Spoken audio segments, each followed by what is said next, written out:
Hello, sir. I am Merculiado from Best IT3 Block 3. I will discuss to you my website that I made. In navigation bar, I have Home, Cybersecurity Threats and Strategies. In Home, you can see the Home is active. Then when we go in Cybersecurity, you can see the highlight. Same with threats and strategies. In Home, you can see the content is very simple. I put cybersecurity and quotes about cybersecurity. As the cybersecurity leaders, we have to create our message of influence because security is a culture and you need the business to take place and be parts of that security culture by Brittany Hometime. In cybersecurity, what is cybersecurity? Cybersecurity is a field that deals with ways to protect systems and services from malicious online actors, including spammers, hackers, and cybercriminals. While certain cybersecurity components are built to launch an assault right away, the majority of modern specialists are more concerned with figuring out how to safeguard all assets, from computers and cell phones to networks and database against attack. Cybersecurity is the use of tools, technologies, policies, process controls, and procedure to defend against or cover from cyber attacks on network device, system, and applications. Cyber criminals use a variety of attacks ties to breach the confidentiality, integrity, and availability of data against business and individuals. Attacks against confidentiality are made with the intention of stealing private information. Attacks on availability try to block consumer from getting to the data. Integrity violence are intended to undermine operation and harm one reputation. Attack on availability try to block consumers from getting to the data. Last is an assault code at the personal level represent the beginning of identity theft, blackmail, and the loss of important data like family photo. An organization level cyber attack might lead to the data loss. Operation interruption, ransom demands, industrial espionage, and regulator replement and reputation damage. Why is cybersecurity important? In the connected words of today, cutting-edge cyber defense programs are beneficial to everyone. A cybersecurity assault can personally lead to the anything from identity theft to extortion, attempt to the loss of crucial information like family photos.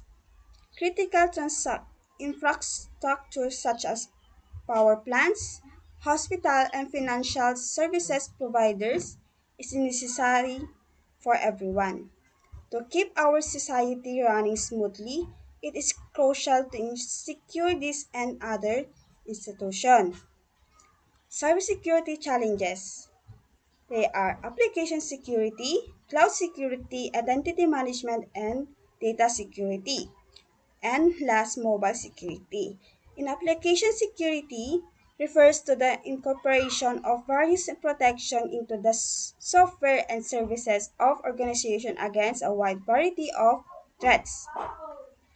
In cloud security is concerned with developing safe cloud infrastructures and application for business using cloud services provider like Amazon Web Services, Google, Azure, and Rackspace, etc.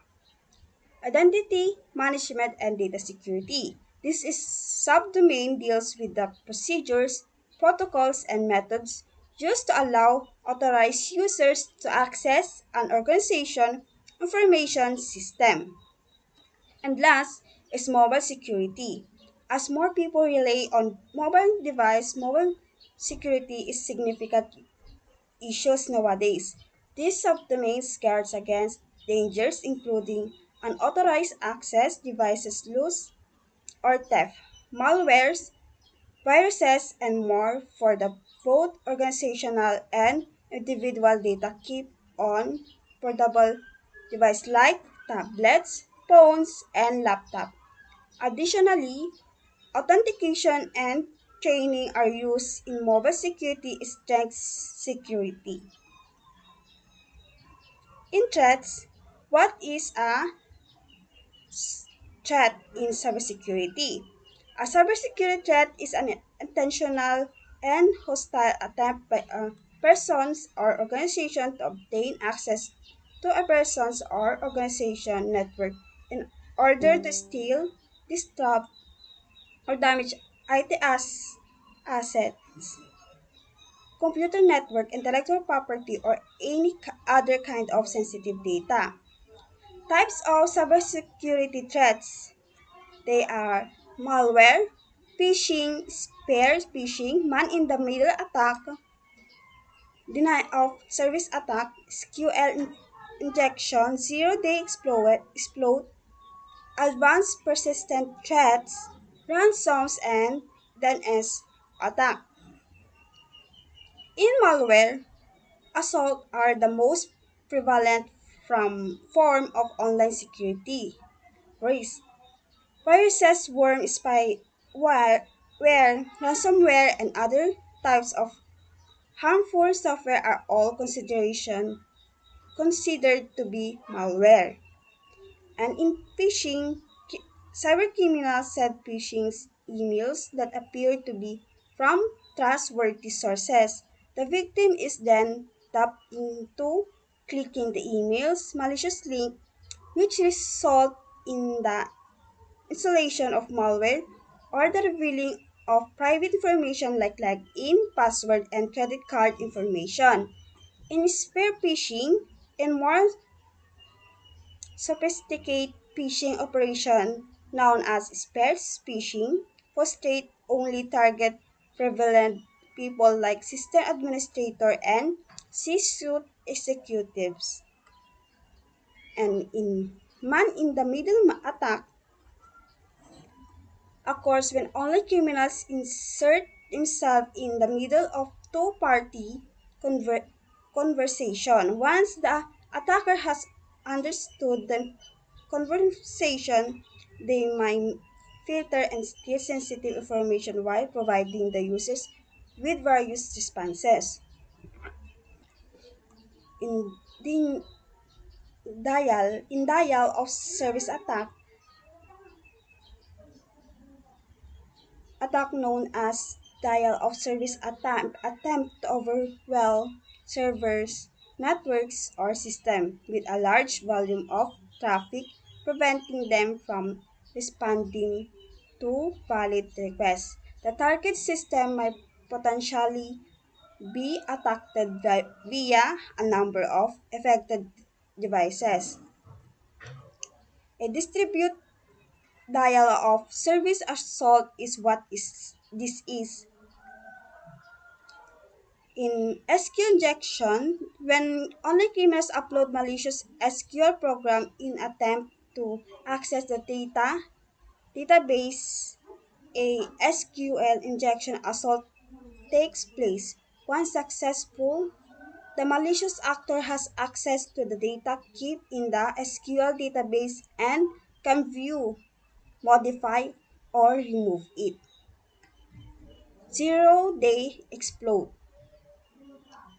When a hardware or software vulnerability is publicly disclosed and immediately exploited by cybercriminals without patch or other fix, the attack is known as a zero-day attack. Advanced persistent threats. When a hostile actor acquires unauthorized access to system or network and goes for an extended period of time unnoticed, that situation is known as an advanced persistent threat. Ransomware. In a malware attack known as ransomware, the victim's data is locked or encrypted, and the attackers makes the threats to either disclose the data or limit access to it until the ransom is paid. Companies can better prevent and respond to ransomware threats by be- becoming more knowledgeable about them. Last is then S attack. Then S assault takes advantage of hole in the domain name system. The attackers use DNS vulnerabilities to extract data from compromised computer and direct site users to malicious pages. Last is a cybersecurity threats actor. They are nations, states, criminal groups, hackers, terrorist groups, hacktivists. In nation states, a nation's cyber attacks can have a negative affected by interfering with military operations, civilian life, and communication. And criminal groups to get access to system or network criminals organization and penetrate them.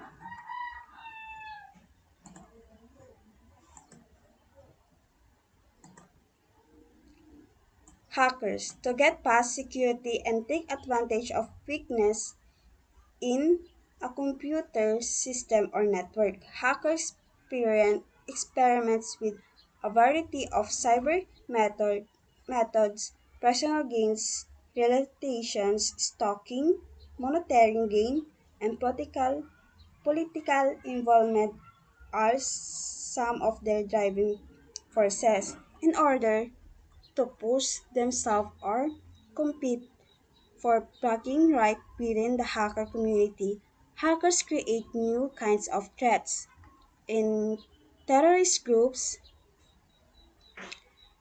terrorists launch attack to damage branch or use crucial infrastructure to jeopardize national security. They jeopardize military hardware, disrupt the economy, and result in massive casualties.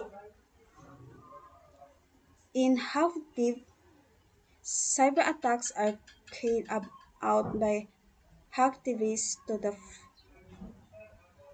political goals rather than for personal gain. And malicious insiders concerned regarding insider the threats to cybersecurity were voiced by 96% of IT leaders surveyed. Employees, outsider suppliers, contractor, or the other business partner who legitimately have access to enterprise access but abuse the access to steal or destroy information for their own or other financial advantage are symbols of insider. Last is corporate spy. Corporate spy perform industrial or business espionage to either profit or harm a rival company's operation by hacking vital infrastructure, acquiring trade secrets, and gaining access. Last is the strategies. What is cybersecurity management strategies? A cybersecurity strategist is a broad blueprint for how your business will protect its access over the following 3 to 4 years. obviously, you need to revise your approach sooner than 3 years from now because technology and cyber threats can be both altered unexpectedly. A cybersecurity is just intended to be highly educated guess as to what you should do, not a price plan. As your company and the environment around you change, so should your strategy. How can you create a cybersecurity plan from your company? It takes a work to develop cybersecurity strategy for your company, but it might the best difference between outperforming your virals and going out of business in the future. Here are the fundamental actions you can take to create your approach. Step 1 is understand your cyber threats landscape. Number 2, access your cybersecurity maturity. maturity. Number 3, determine how to improve your cybersecurity program. Last is document your cybersecurity strategy. In step 1,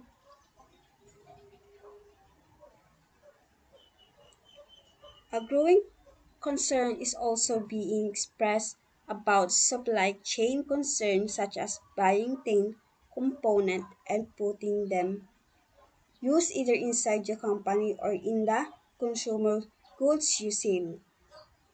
Building as a successful cybersecurity strategy requires knowledge of the potential threats you will encounter in the future as well as the expected severity. In step 2, access your cybersecurity maturity. Temporary tools used during the pandemic we need to be hardened if remote work policies promoted by the COVID-19 become permanent. Your, your new strategy goals are the maturity level you are aimed toward. Step 3. Executive must be aware of this and accept it as necessary in order to adequately protect the firm from cyber threats.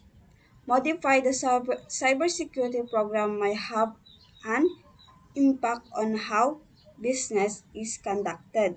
Additionally, upper management might be aware of additional future initiatives that your effort could benefit from. Last is document your cybersecurity strategy. Make sure that the individual who will perform the relevant task actively participate in the draft and updating of these papers and provide comments in order to increase public acceptance and support for them. You should also take the time to explain to them the reason for the challenges, the change, and their significance. So, yun lang po sir. Thank you po.